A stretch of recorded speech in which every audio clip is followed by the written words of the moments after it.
हर हर Mahadev. Shivarudra natural ॲग्रोमध्ये सर्व शेतकरी बांधवांचं मी मनापासून स्वागत करतो. नातं मातीशी भाग 10 मध्ये आज आपण सीताफळाच्या बागेवर आपण चर्चा करणार आहे. जे माढा तालुक्यातील एक पोलीस अधिकारी, रिटायर्ड पोलीस अधिकारी आले होते मला भेटायला. आणि मग त्यांच्याबरोबर चर्चा करत असताना त्यांनी सांगितलं की महाराज, सीताफळाच्या शेतकऱ्यांच्या अशा पद्धतीच्या अडचणी आहेत, तर याच्यावर आपल्याला काय मार्ग काढता येतोय का? तर मी त्याच्यावर बरेच दिवस विचार करत होतो हा व्हिडिओ बनवायचा, पण बघा ना, आता 15 दिवस होऊन गेले तरी मला ते शक्य झालं नाही व्हिडिओ बनवणं. कामाचा व्याप, माझं अध्यात्म सांभाळून हे सगळं मला पुढे न्यायचंय.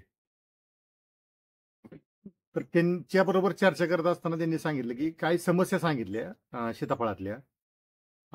प्रामुख्यानं सेटिंगची अडचण सांगितली, आळीचा प्रॉब्लेम सांगितला आणि अनेक शेतकरी बागा काढायला लागले असं पण त्यांनी सांगितलं. मग त्याच्या म्हणजे त्या प्रश्नांवर काय मार्ग आपण अगदी सोप्या पद्धतीनं आणि अत्यंत कमी खर्चामध्ये कशा पद्धतीने आपल्याला काढता येतोय, पंचतत्वाचा आपल्याला वापर करून जास्तीत जास्त सीताफळाच्या बागेचं उत्पन्न कसं वाढवता येईल, त्याच पद्धतीनं त्याच्यावर ते रोग कसे कंट्रोल करता येतील याच्यावर आज आपण चर्चा करणार आहे.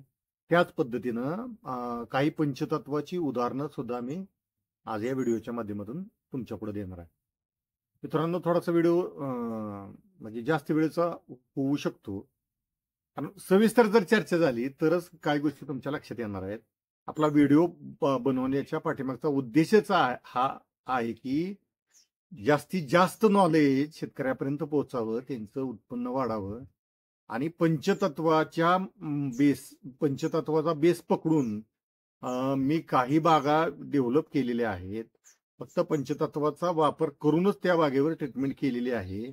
तर आज किंवा उद्या त्या बागेमध्ये जाऊन तिथंच व्हिडिओ बनवतो त्या शेतकऱ्यांना घेऊन. म्हणजे पंचतत्वामध्ये पंचतत्वाचा वापर म्हणू शकत नाही, पण पंचतत्वाचा अभ्यास करून बाग डेव्हलप करत असताना कशा कशा पद्धतीनं अडचणी ज्या होत्या त्या पंचतत्वाच्या वापरानं त्या अडचणीवर मात करण्यात कशा पद्धतीने यश मिळालं आणि आज त्या बागेला सेटिंग, फळं किती आहेत, हे सगळं आपण उद्याच्या भागामध्ये तुम्हाला पंचतत्वाचं सांगतो. आणि संजीवनीची माहिती, बऱ्याच शेतकऱ्यांचे फोन येतात, तुम्हाला संजीवनीची माहिती, प्रत्येक पिकानुसार संजीवनीची माहिती पण मी येणाऱ्या व्हिडिओमध्ये देईन. तर सीताफळामध्ये 5 तत्वापैकी जलतत्वाचा जर आपण विचार केला तर सीताफळामध्ये 72% पाणी आहे. म्हणजे जलतत्वाचं प्रमाण त्या पद्धतीनं सीताफळाच्या झाडामध्ये आहे. मग 72% जर जलतत्वाचं प्रमाण असेल तर त्या झाडाला तेवढ्याच प्रमाणात अग्नितत्वाची गरज आहे. वेलवर्गीय जी पिकं आहेत त्याच्यामध्ये सरासरी जर आपण बघितलं तर 95% पाणी असतं, त्यांना अग्नितत्व कमी लागतं. तर ते वेलवर्गीय जी पिकं आहेत ती आपण दाट लावली तरी ते यशस्वी होतात. पण ज्या पिकामध्ये जलतत्व कमी आहे, अग्नितत्व जास्त आहे, ती पिकं अंतर ठेवून लागवड करणं गरजेचं आहे. आज आपल्याला डाळिंबामध्ये आणि सीताफळामध्ये अडचणी दिसायला लागल्या, संकट यायला लागली, तर त्याचं प्रमुख कारण अंतर कमी असणे. डाळिंबाच्या बागेत असू द्या, सीताफळाच्या बागेत असू द्या, अंतर जर कमी असेल तर आकाश तत्व पाहिजे त्या प्रमाणात मिळत नाही. सूर्याकडून मिळणारं अग्नितत्व पाहिजे त्या प्रमाणात बागेला मिळत नाही. त्याच्यामुळे हे सगळे प्रॉब्लेम क्रिएट होतात आणि आपण त्या प्रॉब्लेमकडे लक्ष न देता त्या येणाऱ्या रोगावर मात करण्याचा आटोकाट प्रयत्न करतो. पण एक लक्षात घ्या, अशा पद्धतीनं निसर्गाच्या विरोधात जाऊन मात करण्याचा जर प्रयत्न केला तर आपण कधीही यशस्वी होऊ शकत नाही. निसर्गाच्या विरोधात आपण जाऊ शकत नाही. जर आपण अभ्यास केला तर सीताफळाचं झाडे चांगल्या पद्धतीने कुठे येतं तर मुरमाड जमिनीत किंवा माळ रानावर सीताफळाचं झाड चांगल्या पद्धतीने येतं. तर माळ रानावरच काय येतं तर त्या जमिनीमध्ये, मुरमाड जमिनीमध्ये, माळाच्या जमिनीमध्ये अग्नितत्वाचं प्रमाण अतिशय जास्त असतं. म्हणून त्या जमिनीमध्ये सीताफळाचं झाड अगदी व्यवस्थित येतं, कमी रोगराईमध्ये येतं, त्याचं क्वालिटी चांगली असती, त्याची टेस्ट पण चांगली असती. त्याला हे प्रमुख म्हणजे हेच कारण आहे, प्रमुख म्हणण्यापेक्षा हेच कारण आहे की माळरानावर अगदी व्यवस्थित सीताफळाचं झाड येतं. मग जर आपण जास्त माती, आता ते उद्याच्या उदाहरणामध्ये तुम्हाला सगळं डिटेल देतो, मातीची जमीन आणि ही जमीन. जर आपली मातीची जास्त माती असणारी जमीन जर असेल आपली, तर त्याच्यामध्ये आपल्याला अग्नितत्व वाढवणं गरजेचं आहे. तर आपल्याला कशा पद्धतीने अग्नितत्व वाढवता येईल, तर देशी गायचं शेणखत, अगदी वाळलेलं शेणखत त्याच्यामध्ये भरपूर प्रमाणात घातलं पाहिजे. मित्रांनो, देशी गायचं शेणखत का, तर आपण त्या देशी गायच्या शेणाची गौरी जर केली तर किती चटकन ती पेट घेते बघा तुम्ही. म्हणून ते अग्नितत्व आहे, त्या गौरीमध्ये अग्नितत्व आहे. लेंडी खतामध्ये पण अग्नितत्व आहे आणि कोंबड खतामध्ये सुद्धा अग्नितत्वाचं प्रमाण अतिशय भरपूर आहे. म्हणून हे तिन्ही प्रकारची खतं आपल्याला जास्तीत जास्त प्रमाणात सीताफळाच्या बागेमध्ये वापरणं गरजेचं आहे. ज्या बागेमध्ये मातीचं प्रमाण जास्त आहे त्या बागेमध्ये हे 3 प्रकारची खतं जास्तीत जास्त प्रमाणात वापरली तर आपलं अग्नितत्व बॅलन्स जर झालं, अग्नितत्व बॅलन्स झालं की जलतत्वामुळे येणारी आळी 100% नाही 1000% कंट्रोल होती. आपण किती जरी औषधं मारली तर आळी कंट्रोल होणार नाही. त्याचंही उदाहरण तुम्हाला उद्याच्या व्हिडिओमध्ये मी दाखवून देतो. आळी जर आपल्याला कंट्रोल करायची असेल तर आपल्याला जलतत्व बरोबर अग्नितत्व जास्तीत जास्त वाढवणं गरजेचं आहे. आळीचं साधं सोपं उदाहरण तुम्हाला दिलं, सीताफळाच्या आळीचं. त्या फळाच्या आतमध्ये ज्या आळ्या तयार होतात, आता बघा ना, पेरू बघा, जुन्या काळात काय म्हणायचे, वेळी पाऊस पडले पेरू खाऊ नका पोरांनो, जांभळ किंवा पाऊस पडल्यावर जांभळ खाऊ नका, त्यात आळे निघते ते. पाऊस पडल्यावरच काळे निघते ते. मग उन्हाळ्याच्या दिवसात का म्हणून आळे निघत नाही ते? पाऊस पडल्यावर किती निघते ते? पाऊस पडल्यावर निघतात म्हणजे काय होतं, वातावरणातलं जमिनीतलं जलतत्व वाढतं. जलतत्व वाढले की आळी वाढली. आळी कशाचं प्रतीक आहे? आळी म्हणजे ती रेंगणारी जी आळी आहे ना, ती आळी जलतत्वाचं प्रतीक आहे. तिच्या बॉडीत काय सगळं जलतत्व आहे. आळी जलतत्व वाढलं, अग्नितत्व कमी पडलं की आळीचा अटॅक होतो. मग हिता औषधं मारत बसण्यापेक्षा साधं सोपं गणित आहे, अग्नितत्व वाढवलं, अग्नितत्व वाढली, झाडाचं अग्नितत्व वाढलं, मातीचं अग्नितत्व वाढलं की ऑटोमॅटिक आळीला कंट्रोल आलंच. आपण विषारी औषधं फोडून काय करतोय, म्हणजे काय करतोय तर अग्नितत्वानं आळी मारायचा प्रयत्न करतो. पण तसं अग्नितत्व वापरण्यापेक्षा जमिनीच्या काय जरी घेतलं, जैविक असू द्या, रासायनिक असू द्या, नाहीतर तुमचं नैसर्गिक, 5 तत्वाच्या पलीकडे या पृथ्वीवर ब्रह्मांडामध्ये दुसरं काय अस्तित्व नाही. मग तुम्ही हार्ड औषध वापरून ती आळी मारायचा प्रयत्न करण्यापेक्षा जमिनीतलं त्या झाडातलं अग्नितत्व जर वाढलं, आळीचा ऑटोमॅटिकच बंदोबस्त होतोय ना. म्हणजे आपल्याला कमी खर्चात झाडाचं संतुलन, झाडाची योग्य वाढ होऊन वरनं आळी कंट्रोल होती. म्हणजे आपलं कसं झालंय बरं का, पोट बिघडलंय, पोट बिघडलं, पित्त झालं म्हणून डोकं दुखलं, पोट बिघडलं म्हणून गॅस तयार झाला, गॅस वर सरकला, फुफ्फुसाला त्रास द्यायला लागला की श्वास कमी झाला. आपले जी वायू आहेत, अपान वायू, उदान वायू, त्या वायूवर इफेक्ट होतो. ती वायूचा इनबॅलन्स झाला की श्वास घ्यायला त्रास होतो. मग आपल्याला श्वास घ्यायला त्रास होतोय, डोकं दुखतंय. आपण त्याच्या उपचार करण्यापेक्षा आपलं जर पोटच नीट ठेवलं, पोटातला अग्नी जर व्यवस्थित ठेवला, सगळ्यात महत्वाचं दुखणं कुठं आहे तर अग्नी, पोटातला अग्नी इनबॅलन्स आहे म्हणून हे सगळं दुखणं वाढतंय. तशाच पद्धतीनं इतर गोळ्या खाण्यापेक्षा अग्नीच मॅनेज केला, व्यवस्थित बॅलन्स ठेवला, तशाच पद्धतीनं आपल्या झाडातला मातीतला अग्नी बॅलन्स केला, आळीचा विषय 100% संपला. फळमाशी इथे, फळमाशी, मधमाशी आकाश तत्वाचं प्रतीक, फुलपाखरू आकाश तत्वाचं प्रतीक, तुमची ती फळमाशी आकाश तत्वाचं प्रतीक. त्याच्यात पंचतत्व कमी जास्त प्रमाणात असतात पण प्रतीक आकाश तत्वाचं. मग फळमाशी डंक मारती म्हणजे काय करती, फळमाशीनं अटॅक केला. अटॅक कधी करते, आपलं आकाश तत्व कमी पडलं की अटॅक होतो. आकाश तत्व जर आपल्याला भरपूर प्रमाणात मिळवायचं असेल तर झाडातलं आणि त्या ओळीतलं अंतर जास्तीत जास्त प्रमाणात असणं गरजेचं आहे. शेतकरी बांधवांना माझे हात जोडून विनंती आहे, जास्तीत जास्त एकरामध्ये झाडं बसवली म्हणजे उत्पन्न वाढतं, हा समज पूर्णपणे चुकीचा 1000% चुकीचं आहे. शेवग्याची झाडं आबांनी 15x10 वर तरी म्हणतात अंतर कमी पडते. 5 ते 6 फांदे आशाचे ठेवले ते. तर आज आता दराचं सांगायचं झालं म्हणजे आज अशी कंडिशन आहे की त्यांच्या शेवग्याला माल प्रचंड प्रमाणात लागला आणि कुणाच्या शेवग्याला नाही. मला सांगायचंय काय की तुम्ही अग्नी आकाशतत्व एकदम व्यवस्थित त्या वनस्पतीला मिळणं गरजेचं आहे. आकाशतत्वाची गरज वनस्पतीला 60%, 60%पेक्षा जास्त आहे. अग्नीची गरज कमी आहे, 4-5% गरज आहे. मग फळमाशीला कंट्रोल करायचं असेल तर आपलं आकाशतत्व अग्नितत्व वाढणं गरजेचं आहे. एवढं लक्षात आलं. बरं, आणि दुसरं फळमाशीला कंट्रोल करण्यापेक्षा आता औषध मारून तुम्ही फळमाशी कंट्रोल करायचा प्रयत्न करता. मग मी काय केलं, फळमाशीच्या नादीच लागून नाही. मग फळमाशी काय त्रास देते तर फळाला सडवती, बाद करते. मग मी त्याच्यावर काम केलं.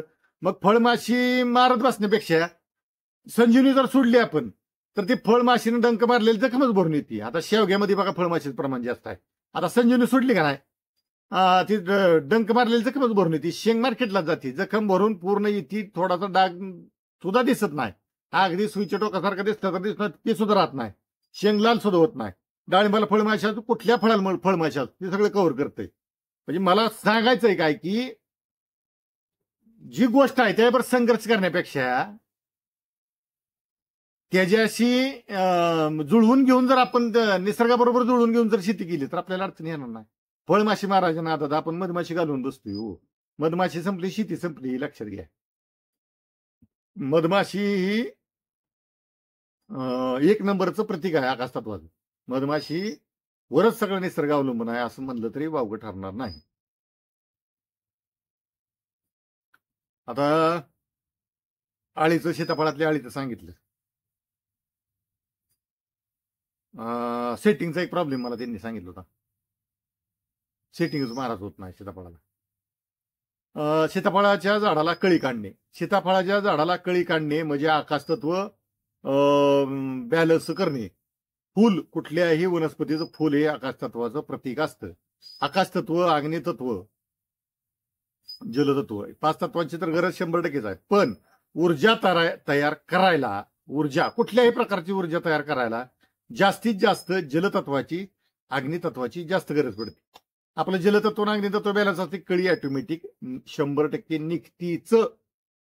आणि आपलं संजीवनी मधलं एक नवजीवन म्हणून एक प्रोडक्ट आपण तयार केलं, ते जर सोडलं, मायक्रोप्रोटीनचा सीताफळाला स्प्रे घेतला, गरज आज म्हणजे पडली नाही. पण संजीवनी जर संजीवनी मधलं नवजीवन जर आपण सीताफळासाठी वापरलं, अहो कळी प्रचंड प्रमाणात कळी निघते. आणि परत नवजीवनचा आणि संजीवनीचा डोस चालू ठेवला आपण, कळीची साईज मोठी निघून पाहिजे तेवढं सीताफळाच्या झाडाला सेटिंग करता येतं. काही अडचणी येत नाही. शेतकऱ्यांचा एक मला वारंवार फोन येते की महाराज तुम्ही आता निमेटोड सांगितलंय माग जेव्हा महाराज तुम्ही सगळं प्रयोग केला का, तुम्ही येतं का रिझल्ट, याचा 100% येतोय का रिझल्ट का, या असं तुम्ही मला प्रश्न विचारताय बरं का. अहो मी जीव तोडून तुमच्या पुढे सांगतोय की जीवामृताच्या वापरानं निमेटोड सुद्धा कंट्रोल होतो. मीच नाही तर एक संस्था आहे, त्याचा व्हिडिओ मी तुम्हाला देतो. 3 वर्षाचा त्यांचा रिसर्च आहे. जीवामृत मधल्या गोमूत्राच्या वापरामुळं निमेटोडवर कंट्रोल होतं. मार्केटमध्ये कुठल्याही प्रकारचं निमेटोड करणारा औषध नाही असं त्यांनी सांगितलेलं आहे. त्यांचा रिसर्च असा सांगतो, 3 वर्षाचा रिसर्च. जीवामृताचा वापर केला तरी निमेटोड कंट्रोल होतोय, त्याच्यातल्या गोमूत्रामुळे. गोमूत्रामध्ये असे काय घटक आहेत की ते निमेटोडला कंट्रोल करतात. निमेटोड काय येतो ते मागे सांगितले मी. तर आपल्याला कळीसाठी अग्नितत्व, जलतत्व बॅलन्स असणं गरजेचं आहे. सेटिंगसाठी अग्नितत्वाची जास्त गरज पडते, जलतत्वाची सुद्धा गरज पडते. एवढं लक्षात आलं तुमच्या. आपले नवजीवनात संजीवनी जर वापरलं तर तुम्हाला सीताफळाच्या सेटिंगचा प्रॉब्लेम संपला असं गृहीत धरा. तुम्ही काहीही काळजी करू नका. दुसरं सीताफळात मधल्या आळीचं. आता आळीचं दुखणं काय आहे की त्याला जलतत्व जास्तीत जास्त वाढलेलं असतं सीताफळाच्या फळातलं. सीताफळाच्या फळातलं म्हणजे फळातलं जलतत्व वाढलेलं असतं, त्याच्यामुळं आळीचा प्रादुर्भाव जास्त होतो. अग्नितत्व बॅलन्स झाले की आळी ऑटोमॅटिकच तुमच्या फळाच्या आतमध्ये आळी ऑटोमॅटिकच कंट्रोल होती. आणि जरी तुम्हाला सीताफळातल्या अजून काय समस्या असतील, काय अडचणी असतील, तरी मला तुम्ही स्क्रीनवरच्या नंबरवर मला फोन करा. फक्त शेतकरी बांधवांना विनंती आहे की संध्याकाळी 6च्या अगोदर फोन करा. दिवसभर कधीही फोन करा. काय होतंय मला माझी साधना, मी तुमच्या पुढे जे बोलतोय, तुमच्या पुढे येतोय, मार्गदर्शन करतोय, असं काय कुठल्या विद्यापीठात हे मला शिकायला मिळालेलं नाही. कुठल्या ग्रंथात ह्याचा कुठल्याही पद्धतीचा असा उल्लेख नाही किंवा कुठल्या पुस्तकात हे सगळं नाही. ज्या पद्धतीने मी साधना करतो, म्हणजे मी साधना करत असताना काही गोष्टी डाउनलोड कसं मोबाईलला होत्या, तसं साधनेतनं ह्या गोष्टी सगळ्या मला समजतात. पंचतत्वाचं मला साधनेमुळं ते ज्ञान प्राप्त होतं. त्याला आध्यात्मिक भाषेत आत्मज्ञान म्हणलं जातं. त्या पद्धतीचं ज्ञान मिळतं. त्याच्यावर मी प्रयोग करतो. ते प्रयोग यशस्वी होतात आणि यशस्वी झाल्यानंतर तो तुमच्या समोर मी मांडतो आणि तुम्हाला त्याची माहिती देतो. तर शेतकरी बांधवांना विनंती आहे की तुम्ही असं महाराज तुम्ही इतकी गॅरंटीनं सांगताय आणि काय मध्ये एक जणांनी कमेंट केली तुमच्यावर केस होईल, काय म्हणजे तुम्ही शास्त्रज्ञच होऊ नका. अहो शेतकरी बांधवांनो, मला काय सांगायचं की सगळ्यात मोठा शास्त्रज्ञ हा शेतकरी आहे. जगातला शेतीतला जर कोण शास्त्रज्ञ असेल तर सगळ्यात मोठा शास्त्रज्ञ हा शेतकरी आहे. आमचे एक मित्र आहेत चंद्रपूरचे, 3 वर्ष त्यांनी संशोधन केलं, काम केलं, हाय क्वालिफाईड व्यक्तिमत्व आहे. गवतावर म्हणजे तणनाशक आयुर्वेदिक पद्धतीने त्यांनी बनवण्यात यश मिळवलं. सगळा व्यवसाय सांभाळून शेती करतात.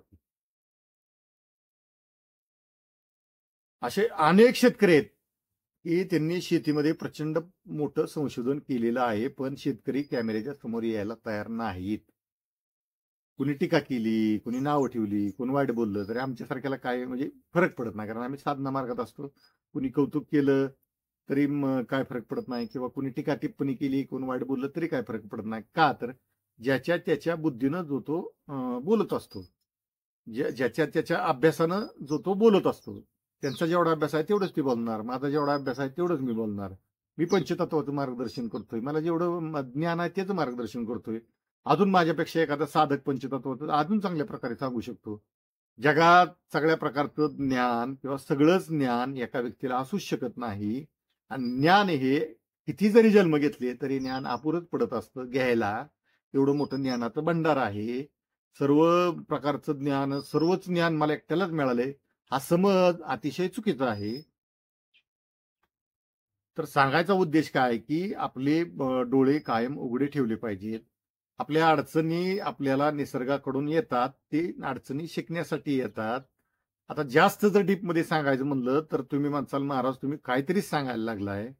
आम्ही साधना करत असताना म्हणजे आम्ही परमेश्वराला मानतो, म्हणजे म्हणूनच साधना करतो. परमेश्वराचं अस्तित्व आहे ते आम्हाला जाणवलं, म्हणूनच त्या मार्गात आहे. परमेश्वराचं साधना केल्यानंतर फळाची आमची अपेक्षा असती. माणूस काय करतो मंदिरात गेल्यानंतर, परमेश्वरा मला हे दे, ते दे, माझं दुःख घालव, माझ्या अडचणी संपव. आम्ही साधना केल्यानंतर आम्हाला ज्यावेळेस परमेश्वराकडे काय मागायची वेळ येते त्यावेळेस आम्ही असं मागतो की त्या सृष्टीमध्ये जेवढी संकट आहेत, जेवढे प्राणी मात्रावर, मनुष्य प्राण्यावर, पशुपक्ष्यांवर ज्या अडचणी आहेत, जी संकट आहेत, जे दुःख आहेत, ते सगळी दुःख आमच्या वाटेला दे, म्हणजे वैयक्तिक माझ्या वाटेला दे. त्यांची दुःख सगळी घालव, सगळी दुःख मला दे, सगळ्यांना सुखी ठेव आणि मला लवकरात लवकर मृत्यूचं वरदान दे, अशी आमची मागणी असते परमेश्वराकडे. त्याच्यामुळे अध्यात्म तुम्ही म्हणणार ही काहीतरी येण्यासारखं काहीतरी मागणी, चुकीच्याच पद्धतीने मागणी. माणूस तर मृत्यू नको म्हणतो. म्हणजे कसं होतं की ती स्टेज ती लक्षात आलं ना, जन्म कशासाठी आहे, जन्म का घेतला, ह्या गोष्टी सगळ्या लक्षात आल्या तरच ती पुढचं लक्षात येतंय. हो, असं मी तुम्हाला किती जरी जीव तोडून सांगितलं अध्यात्म असंच असतं, असंच जगलं पाहिजे, तरी ती पटणार नाही. का पटणार नाही? तर एक विशिष्ट प्रकारची स्टेज यावी लागते ती, आणि विचारांची किंवा त्या भावनेची. त्याच्यानंतर ह्या सगळ्या गोष्टी लक्षात येतात. आपण ग्रंथ वाचला तरी ह्या गोष्टी लक्षात येत नाहीत आपल्याला. का लक्षात येत नाही? तर कारण ती स्टेज आपल्याला प्राप्त झालेली नसते. मग ती स्टेज कधी प्राप्त होती? वारंवार कंटिन्यू साधना केल्यानंतर ती स्टेज प्राप्त होती. 10 तास ध्यानाला बसलं म्हणून ती ध्यान होत नाही. एखादा मिनिट या 2 मिनिट लय झालं ध्यान झालं, एवढ्या वेळात ध्यान झालं म्हणजे शून्यात जाणं, हे इतकं सोपं नाही. आता पंचतत्वाचे जाता जाता एक उदाहरण देतो. पुराणामध्ये उल्लेख आहे बघा, महाकाली मातेनं रक्तबीज नावाच्या राक्षसाचा वध केला. पंचतत्वाचं उदाहरण आहे. मग ते रक्त प्यायची काली माता, मग हातात खप्पर, आणि त्याला मारलं की त्याच्या रक्ताच्या एका थेंबापासून राक्षस तयार व्हायचा. मग तिथं काय केलं काली मातेने, त्याला मारल्यानंतर ते रक्त जमिनीवर पडू दिलं नाही. जमिनीवर पडले की नवीन तयार व्हायचा. मग ते रक्त ती साठवायची वाडग्यात त्या खपरात आणि ती प्यायची, म्हणून त्याचा नाश झाला. बघा आता पुराणातला आणि आताचा सांगतो मी.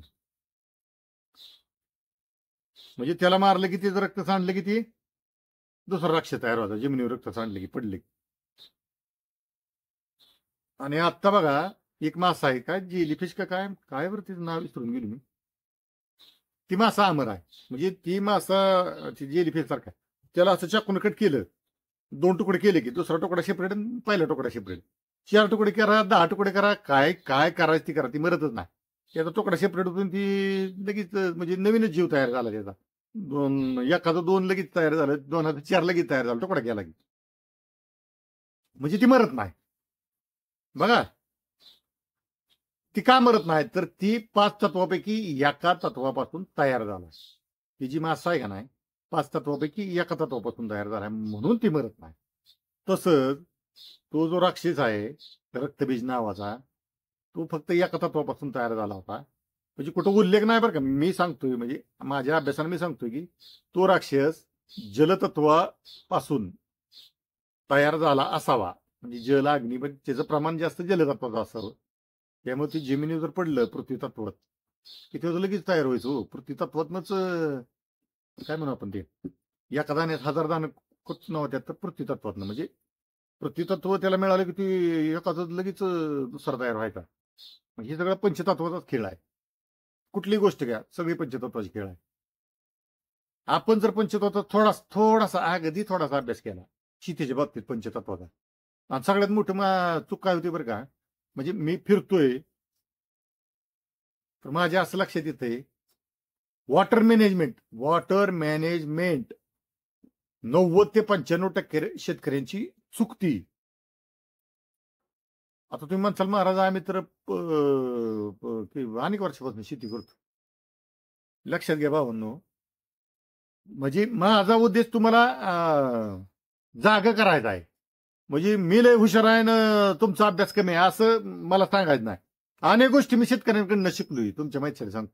अनेक हुशार शेतकरी आहेत, त्यांच्याकडनं अनेक गोष्टी मला शिकायला मिळाल्या. तर ते वॉटर मॅनेजमेंट चुकतंय हो. आता बघा ना, काळी जमीन असेल ना, तुम्ही त्याला फन घालून वगैरे नाही, त्याला खोल नांगरट झाली पाहिजे काळी जमिनीची.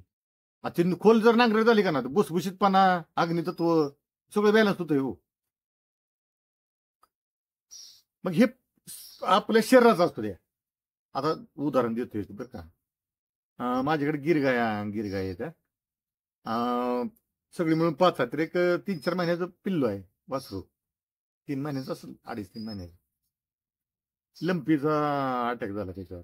सगळ्यांनी सांगितलं वासरू वाचत नाही बरं का महाराज. लंपी म्हणजे काय, जखम होती फुटती. लंपी म्हणजे काय, अग्नितत्व वाढते. बघा अग्नितत्व 5 तत्वापैकी काहीच नाही हो दुसरं, अग्नितत्व वाढते. मग मी अभ्यास केला बाबा, लंपी म्हणजे काय तर अग्नितत्व वाढतं. मग मी अग्नितत्व कमी करायला कारणीभूत कोण आहे तर जलतत्व. मग मी त्या पिल्लाच्या बॉडीतलं जलतत्व वाढवण्याचा प्रयत्न, डॉक्टरांकडून ट्रीटमेंट तर घेतलीच बरं का मी, आणि जास्तीत जास्त जलतत्व कसं मिळेल त्याला ह्यासाठी मी प्रयत्न केला. तुम्हाला आता एका दिवशी शूटिंग करून दाखवतो. अगदी 100% खडखडीत बरं होतं आले. त्याच्या आधी पण माझ्याकडे एक खोंड होतं, गेल्या वर्षी लंपी झालता. मला वाटतं दोन्ही वासरांना झालता. एक तर पूर्ण सगळ्या बॉडीला जखमा झाली. 100%च कव्हर झालं ती, अगदी क्लिअर आणि खडखडीतच बरं झालं. रोगप्रतिकारक शक्ती वाढवायला भर दिला आणि जलतत्व वाढवायला भर दिला, अग्नितत्व ऑटोमॅटिक कमी झालं. आणि आता गायीसाठी मी एक स्पेशल व्हिडिओ बनवतो. पंचतत्व बॅलन्स करा, फक्त देशी गाय बरं का मित्रांनो. पंचतत्व बॅलन्स करायचं असेल आपलं स्वतःच आणि शेतीचं, तर देशी गाय 2025च्या पुढं देशी गाय शिवाय माणूस जगू शकणार नाही. जगू शकणार नाही ह्याचा अर्थ मरणार नाही असं नाही म्हणत मी, व्यवस्थित पद्धतीने जगू शकत नाही, कारण ती बॅलन्स संपत चाललाय. आणि शेती देशी गाय शिवाय येणाऱ्या भविष्य काळात देशी गाय शिवाय शेती होऊ शकत नाही. आता मी एवढं महाराष्ट्रभर फिरतोय, बाहेरच्या राज्यातही फिरतोय. अति केमिकलचा रासायनिकचा वापर अति जिथं झालाय, नष्ट होत चाललंय सगळं. देशी गायशिवाय बॅलन्स होऊ शकत नाही. त्याच्यावर पुढे व्हिडिओ मी बनवतो. सीताफळाचे तुम्हाला काय प्रश्न असतील, सीताफळाचे काय अडचणी असतील आणखी, माझ्या मते तर काय राहिलेलं नाही. तरी काय अडचणी असतील, अनेक शेतकऱ्यांनी मला बोलवले बरं का, बारामती भागातल्या, त्या मान तालुक्यातल्या बरं का. तुमची माफी मागतो की मला म्हणजे एवढा व्याप वाढला की अध्यात्म आखाड्याचं काम माझं म्हणजे सगळं बघून, सगळ्या जबाबदाऱ्या बघून मला हे सगळं करावं लागतंय. तर मी लवकरात लवकर तुमच्यापर्यंत पोहोचायचा, तुमच्या बागेमध्ये व्हिजिट द्यायचा मी प्रयत्न करेन. येणारा व्हिडिओ तुम्हाला मी त्या शेवग्याच्या शेतकऱ्यांची ती मुलाखत दाखवतो, म्हणजे घेतो. पंचतत्व कशा पद्धतीने बॅलन्स केला आम्ही, त्यांना किती संघर्ष करावा लागला आणि कशा पद्धतीने आम्ही काम केलं, त्या बागेची कंडिशन काय झाली, काय होती, फेल गेलेल्या बागेची कंडिशन, फेल गेलेल्या बागेची कंडिशन, पावसाळ्यात फेल गेलेल्या बागेची कंडिशन तुम्हाला दाखवतो. आणि पंचतत्वाचं जास्तीत जास्त मला सगळ्यात महत्वाचं काय, तुमच्या डोक्यात पंचतत्व ठसून भरायचे. कारण ब्रह्मांडामध्ये या पृथ्वी तत्वावर पंचतत्वाशी दुसरं काहीच नाही. जास्तीत जास्त तुमच्यापर्यंत पंचतत्व गेलं आणि तुम्ही त्याचा अभ्यास केला, तुमच्या स्वतःच्या आयुष्यात तर यशस्वी होणारच. व्यवसाय असू द्या, नोकरी असू द्या, तुमचं जे काय असू द्या, ते पंचतत्वात बॅलन्स केला की तुम्ही यशस्वी होणार. तुम्हाला कुणी अडवू शकत नाही. आणि शेतीतलं पंचतत्वाचा बॅलन्स केला तर जगातला सगळ्यात श्रीमंत शेतकरी हा भारतातला असेल.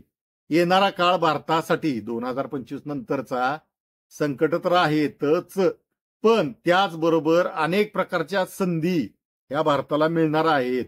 भारत देश जागतिक महासत्तेकडे वाटचाल करणार.